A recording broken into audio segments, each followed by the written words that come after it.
You know, every day we're saddened by the news of brutal violence, child abuse, robbery, murder, rape, terrorism. I hope that you agree that we all need to see and hear the extraordinary deeds of the people on my show today. I am personally sick of watching and hearing the bad news and watching the voyeuristic freak shows that have become common talk show fare.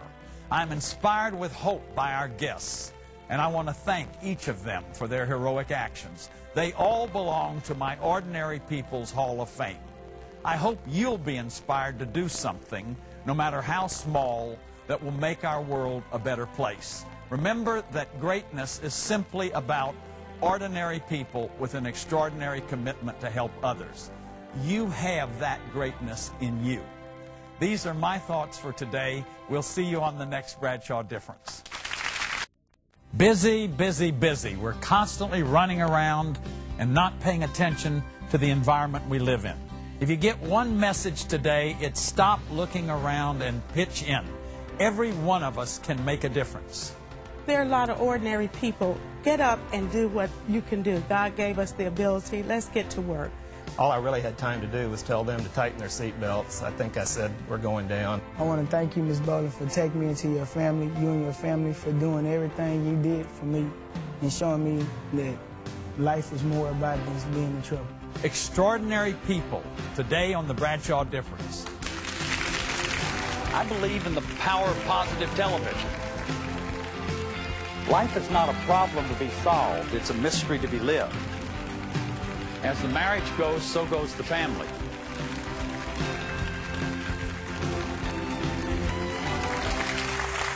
Would you go outside in the middle of a Pittsburgh winter to help a homeless man?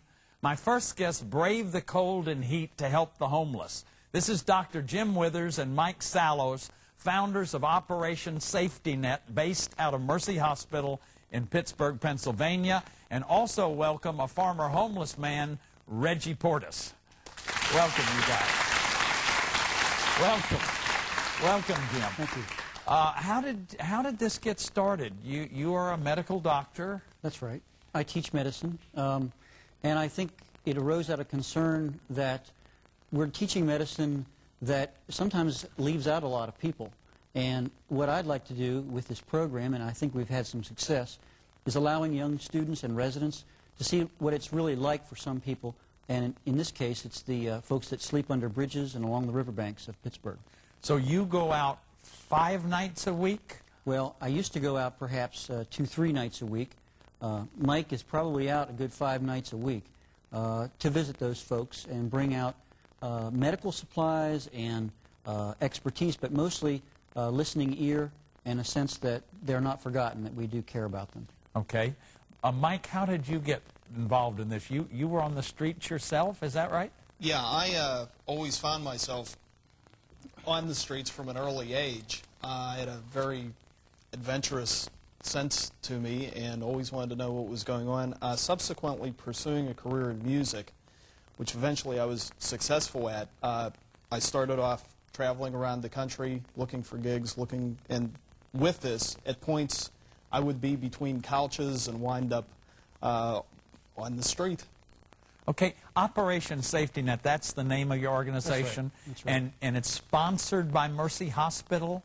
Mercy is very supportive, and they give us office space, they provide the medical supplies, etc. But it's actually a volunteer program. That's a very important idea for us, is that we've linked with formerly homeless individuals, both medical volunteers and formerly homeless volunteers work together. Mercy has provided tremendous support, but also local foundations have helped us with our efforts. How did you yourself get this idea? One day you just went out and said, I'm going to go out in the streets and...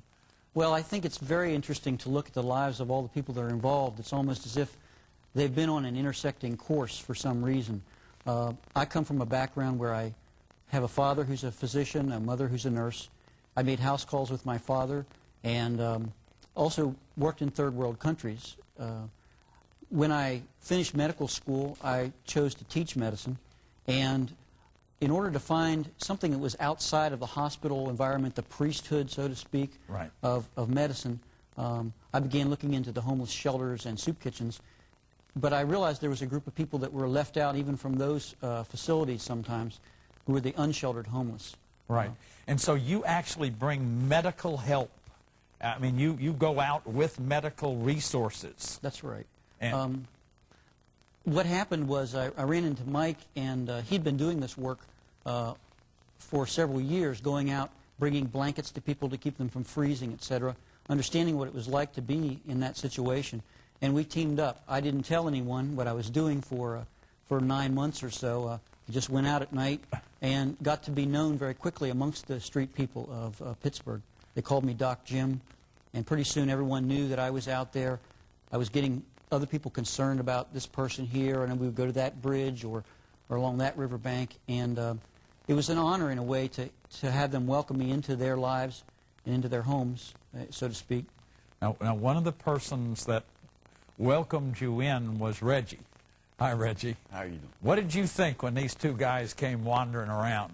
Well, actually, I had been on a collision course with homelessness for a while, and I had, at times, I would say that the people that came, the hospital people that came down to the riverbanks, I thought maybe were just some statistical people, and It was sort of do-gooders. do-gooders, yes. You know, take statistics and then leave. So you and your colleagues didn't take them too seriously. Didn't take them seriously at all. So when I met Doc, I kind of put Doc off. 2 or 3 times he had come, you know, 2 or 3 weeks in a row. Then finally, I accepted Doc, or Doc accepted me. And from then on, we carried on a pretty good relationship on an equal basis, equal terms. You were on drugs, and his message got through to you, though. Yes, it did. Yes, Doc's message was to get up and do something about your situation. Great. He can bring me a blanket, but I'd have to do the rest of it. I'd have to That's do more. great. Now, Dr. Jim Withers, you're holding something in your arm. Yeah, this is something one of the many things that I've been blessed with in my personal relationships with people on the streets is their skills and their talents. And Reggie gave me something very, very important to me here. This is, Reggie's quite an artist in paintings, and I also like to dabble in wood carving. This is from a piece of driftwood that was found by Reggie along the riverbank where I met him, and I gave him a carving set my grandfather had given me.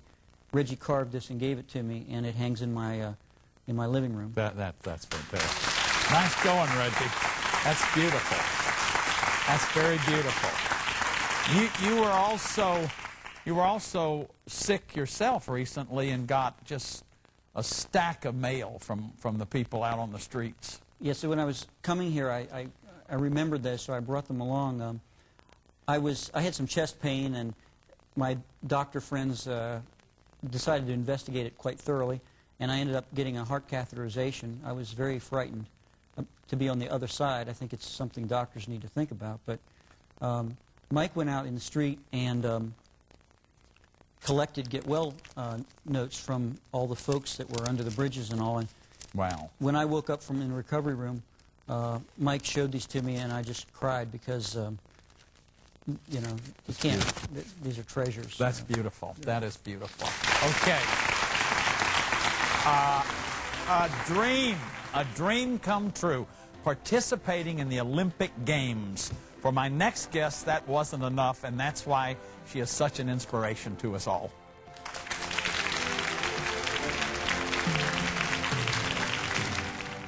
Surround yourself around just positive people, someone that thinks like you, someone that want to be like you, someone that wants to make something out of their lives.